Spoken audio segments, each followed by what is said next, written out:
Council President Florine, sincere thanks for your leadership during this process, also to your staff, to our analysts, to my own staff who's done extraordinary work. Every year it gets better and better. We try to figure things out. I want to thank the leadership of the Board of Education, every single member of the board. I want to thank the leadership of Montgomery College and everyone who works so hard to provide such extraordinary level of education.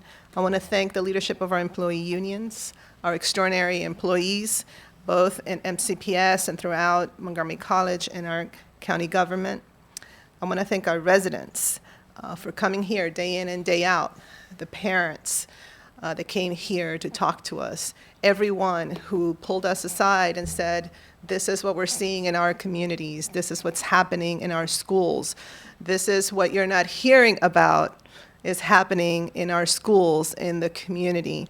And I say that because one of the things I always keep in mind are the voices of those who do not come to our public hearings, the voices of those who do not have time, ability, or even the understanding that they should be here. And for that, I'm proud to serve with these colleagues of mine who day in and day out keep that front and center.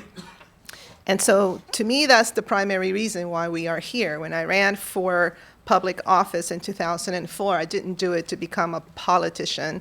I did it to become a public servant. And I tried to be as humble as I could, to listen as much as possible. And I concluded that the county was heading to a place where we needed a paradigm shift, where we needed to become one Montgomery, where at some point we were going to have to think hard and act on a course correction.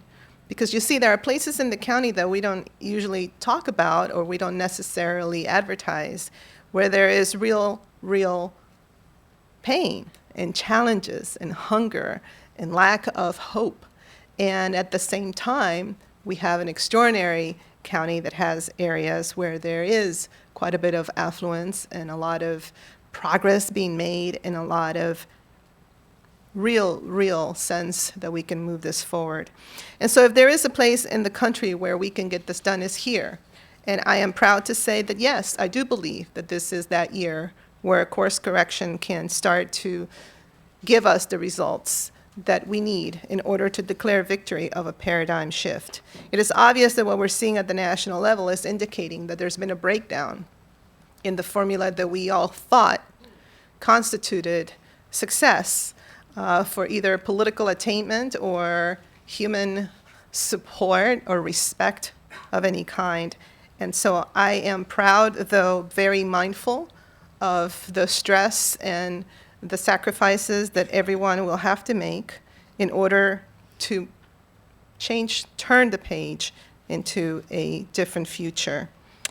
I want to say that, one of the issues that really was front and center for me and helped me early on make a decision that this had to be a different budget was this notion of the growth that we have experienced in the county. Our population of more than 1 million residents is projected to climb to 1.2 million by 2040. We're experiencing more poverty, as I've said before. MCPS, as we've heard before, since 2007 has added more than 20,000 students.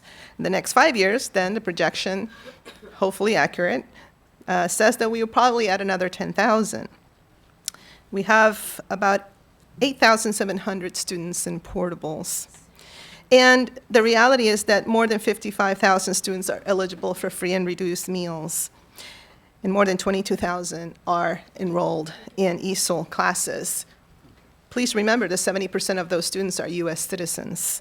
And so for those who just this week in one of the civic association meetings that I was presenting stood up and said that this is all the fault of all the illegal aliens in our county, I say to you that our values are such that we welcome everyone in this county, and the reality is that people should be very careful with the generalizations they make because you might be wrong.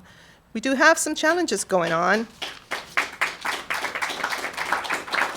We as a county have become a leader in supporting the children fleeing violence from Central America. These are refugees that unfortunately are being treated very differently, but we have welcomed them and we have provided everything we can to support this. But we know that childcare costs for everyone, childcare costs are higher than ever.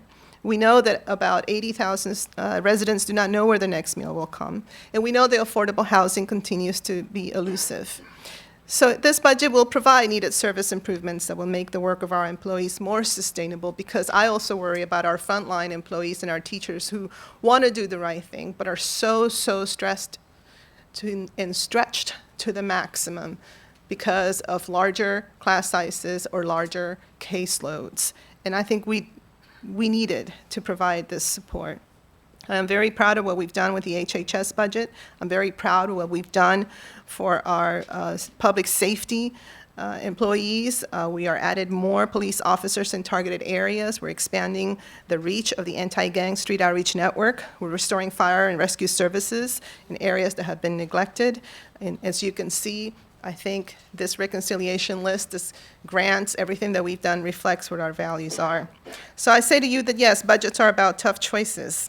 But again, they are a reflection of our values and who we are as a society. This is the moment that we have decided that business as usual would not suffice, and that course correction was indeed necessary. As a community, we're making investments today that will ensure a very bright future for all our residents. And so to that, I say to everyone involved, thank you y muchísimas gracias.